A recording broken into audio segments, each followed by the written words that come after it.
Dear students, Wren and Martin book से chapter 2 आज हम करेंगे। चैप्टर 2 में टॉपिक है subject and predicate.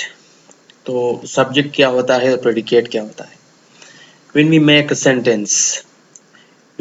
A sentence, तो जब हम फिक्रा बनाते हैं तो हम दो काम करते हैं। वी नेम सम पर्सन और thing and we say something about the person और थिंग। तो हम किसी चीज को या किसी शख्स को तो हम जरूर नाम देते हैं, और दूसरी बात we say something about that person, और हम जरूर उस शख्स के बारे में बात करते हैं। तो इसमें वर्ब भी इस्तेमाल होता है, दूसरे पार्ट्स ऑफ स्पीच भी इस्तेमाल होते हैं। तो यहाँ पे सब्जेक्ट और प्रेडिकेट जो है इसके बारे में है। तो वी नेम सम पर्सन और थिंग, जरूर इसको हम सब्जेक्ट कहेंगे। और we say something about the person और थिंग, या उस शख्स के बारे में तो हम बात करते हैं। तो वही होता है। इन अदर वर्ड्स फिर वो प्रेडिकेट होता है। In other words we must have a subject to speak। दूसरे अल्फाज में अगर हम कहें तो जरूरी हमारे पास जब हम बात करते हैं या लिखते हैं तो ये जरूरी है कि हमारे पास सब्जेक्ट हो जिसके बारे में हम बात करें। एंड वी मस्ट से तो हम जरूर बात लिखेंगे, कहेंगे।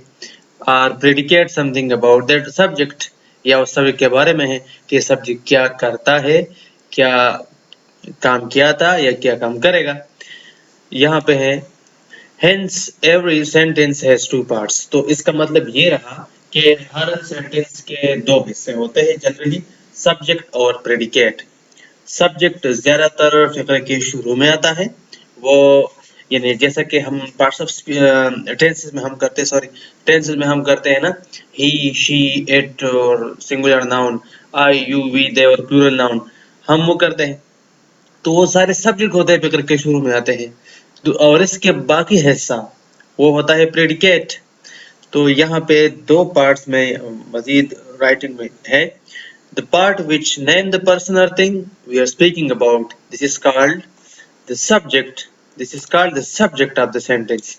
यानी वो हिस्सा देखिए जिसके बारे में बात करते हैं, यानी हम कहते हैं ना he writes a letter, तो यही यहाँ पे सब्जेक्ट है क्योंकि वी आर स्पीकिंग अबाउट, हम उसके बारे में बात कर रहे हैं। This is called the subject. तो सब्जेक्ट वो होता है जिसके बारे में बात हो रहा हो। दूसरा पार्ट जो है the part which tells something about the subject, यानी दूसरा हिस्सा जो सब्जेक्ट के बारे में बात कर रहा है। इसमें वर्ब शामिल होता है, वर्ब के बाद बाकी हिस्सा जो पार्ट ऑफ स्पीच का आता है, फिक्र का जो भी हिस्सा है, तो इसमें वो शामिल होता है, हम इसे प्रेडिकेट कहते हैं। तो दिस इज कॉल्ड प्रेडिकेट। देखे फिर से कहता हूँ, सेंटेंस के दो हिस्से हो गए। पहला हिस्सा है सब्जेक्ट और दूसरा हिस्सा है प्रेडिकेट। सब्जेक्ट ज्यादातर फिक्र के शुरू में आता है, बाद में भी आएगा, आ सकता है आखिर में भी, लेकिन ज्यादातर शुरू में आता है, ओकेजनली आ सकता है, इस पे बात करेंगे बाद में। और बाकी हिस्सा बशमूल वर्ब, बाकी हिस्सा प्रेडिकेट कहलाता है। फोर्थ पॉइंट है the subject of the sentence usually comes first. उमूमन है ये पहला, जैसे कि मैंने बात की, but occasionally it put after the predicate है, प्रेडिकेट के बाद भी आ सकता है। यहाँ पे एक मिसाल है, here comes the bus। तो ये जो बस है ये है सब्जेक्ट यहाँ पे, लेकिन आखिर में आया है। जरूरी नहीं है कि ये फिक्र के शुरू में आ जाए सब्जेक्ट। हाँ, sweet are the uses of adversity, इसी तरह दूसरा मिसाल भी इसका है। 5 नंबर पॉइंट जो है यहाँ पे इम्पेरेटिव सेंटेंसेस में, ये यहाँ पे है imperative sentences the subject is left out.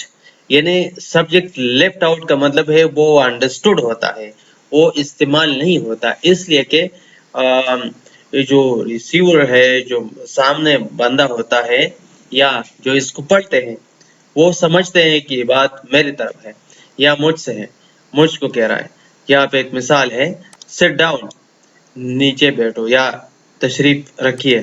तो here the subject you is understood.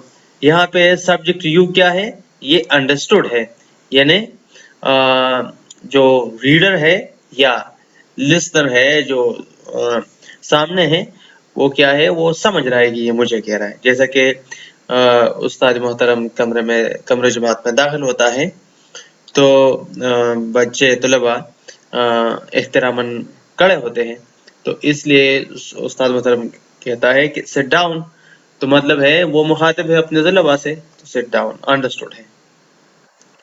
Thank him, यहाँ पे एक और है thank him, here too the subject you is understand, हाँ, तो इसका मतलब है ये भी understand है। अच्छा, इसके बाद exercise in grammar 1 एक्सरसाइज करते हैं। एक्सरसाइज में क्या है, in the following sentences separate the subject and predicate। नीचे दिए गए फिक्रे हैं, तकरीबन ये 24 राउंड अबाउट है, तो 27 और 30 है, जितने भी है इसमें सब्जेक्ट और प्रेडिकेट को अलग अलग करना है। पहला सेंटेंस है द केकलिंग ऑफ गीस सेव्ड रूम, तो इसमें सब्जेक्ट और प्रेडिकेट कौन सा है? जैसा कि हम पहले बता चुके हैं कि सब्जेक्ट ज्यादातर फिक्र के शुरू में आ सकता है, लेकिन ओकेजनली ये एंड में भी आ सकता है, लेकिन यहाँ पे केस अलग है। द केकलिंग ऑफ गीस यहाँ पे है सब्जेक्ट, और दूसरा हिस्सा जो है ये जो सेव्ड रूम है, सेव्ड रूम यानी ये वाला, ये रहा प्रेडिकेट। पहला हिस्सा है द केकलिंग ऑफ गीस, वो सब्जेक्ट है, दूसरा हिस्सा सेव्ड रूम, ये है प्रेडिकेट। क्यों प्रेडिकेट है? क्योंकि यहाँ पे वर्ब भी है और ये बतौर ऑब्जेक्ट यहाँ पे आ सकता है, आता है। दूसरा, the boy stood in the burning deck, the boy stood in the burning deck. अच्छा, यहाँ पे तो बहुत आसान है, द बॉय ये है सब्जेक्ट और बाकी हिस्सा प्रेडिकेट कहलाता है, ये प्रेडिकेट है बाकी हिस्सा। The burning deck, stood on the burning deck है प्रेडिकेट। अच्छा, Tubal Cain was a man of might, एक नाम है, प्रॉपर नाउन है, मैन ऑफ माइट यानी बड़ा नाम था, ताकतवर, जाना पहचाना नाम था। इसमें कौन सा सब्जेक्ट है, कौन सा प्रेडिकेट है? तो 3 नंबर में है द ट्यूबल कैन सब्जेक्ट है। अच्छा, ये है सब्जेक्ट, बाकी हिस्सा was a man of might, ये है प्रेडिकेट, ये बहुत आसान है।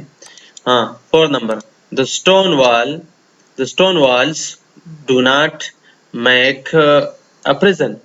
अच्छा, तो stone wall do not make a prison, ये जो होते हैं पत्थरों से बने हुए जो दीवारें होते हैं, ये जेल नहीं बनाता, जेल कुछ और से बनाता है। अच्छा, तो 5 नंबर है, सॉरी 4 नंबर है, 4 नंबर में stone walls make do not make, negative भी है, स्टोन वॉल सब्जेक्ट है। अच्छा, बाकी हिस्सा do not make a prison, ये है predicate. 5 number, the singing of the birds delights us. अच्छा, तो ये है subject, singing of the birds, किस चीज की चहचहाहट या गीत गाना, ये बर्ड्स की, हाँ, परिंदों की चहचहाहट जो है डिलाइट अस, हम इससे लुत्फानंदोज होते हैं। अच्छा, हमारा मूड अच्छा होता है इससे। तो पहला हिस्सा जो है सिंगिंग ऑफ द बर्ड्स, ये है सब्जेक्ट, और ये डिलाइट जो है यहाँ पे एज अ वर्ब आया है, अस प्रोनाउन है, तो ये है predicate. 6 number 9. Miss Katie was rude at the table one day. Miss Katie. 6 number line है Miss Katie. तो Miss Katie सब्जेक्ट है और बाकी हिस्सा प्रेडिकेट है। ये तो बहुत आसान है, इस पे बहस नहीं करते मजीद। अच्छा, 7 number, he has a good memory. हाँ, उसकी यादाश्त बहुत अच्छी है, तो यहाँ पे ये सब्जेक्ट है और बाकी हिस्सा प्रेडिकेट कहलाता है। हाँ, और 8 नंबर है bad habits, bad habits grow unconsciously, ये बुरी आदत जो है, मतलब अनकॉन्शियसली का मतलब ये है कि बंदे की यहाँ पे इस तरफ तवज्जो नहीं होती, तो बुरे आदत مطلب ہے کہ کوئی سمجھ بھی نہیں پا رہا اور اس کی امپروومنٹ اس میں ہوتی ہے، اس میں یہ بڑھتے جا رہے ہوتے ہیں. تو بیڈ ہیبٹس یہاں پہ ہے، سبجیکٹ گرو انکانشیسلی پریڈیکیٹ ہے. اچھا، the earth revolves round the sun، اور یہ جو زمین ہے کوریرز سن، یہ جو سولر سسٹم تم سمجھ رہے ہو. the earth revolves round the sun، زمین سورج کے گرد گھومتی ہے. تو سبجیکٹ ہے the earth revolves round the sun، یہ پریڈیکیٹ ہے. اچھا، تو باقی ہے 10 number, nature is the best physician. یہ جو نیچر ہے، قدرت ہے، یہ بہت بڑا طبیب ہوتا ہے. مطلب یہ ہے کہ یہ اچھا ہوتا ہے. نیچر سبجیکٹ ہے اور از دا بیسٹ فزیشین یہ پریڈیکیٹ ہے. یہ رہا سبجیکٹ اور باقی ہے سجو از دا بیسٹ فزیشین، یہ پریڈیکیٹ ہے. اچھا اسٹوڈنٹس، یہ میں آپ کے لیے چھوڑتا ہوں. باقی جو جتنے بھی فقرے ہیں اس میں سے تم کوشش کرو، فائنڈ آؤٹ کرو کہاں پہ نہیں سمجھ رہے ہو تو کمنٹس میں پوچھیے گا سوال، میں آپ کو جواب دے دوں گا. Thank you.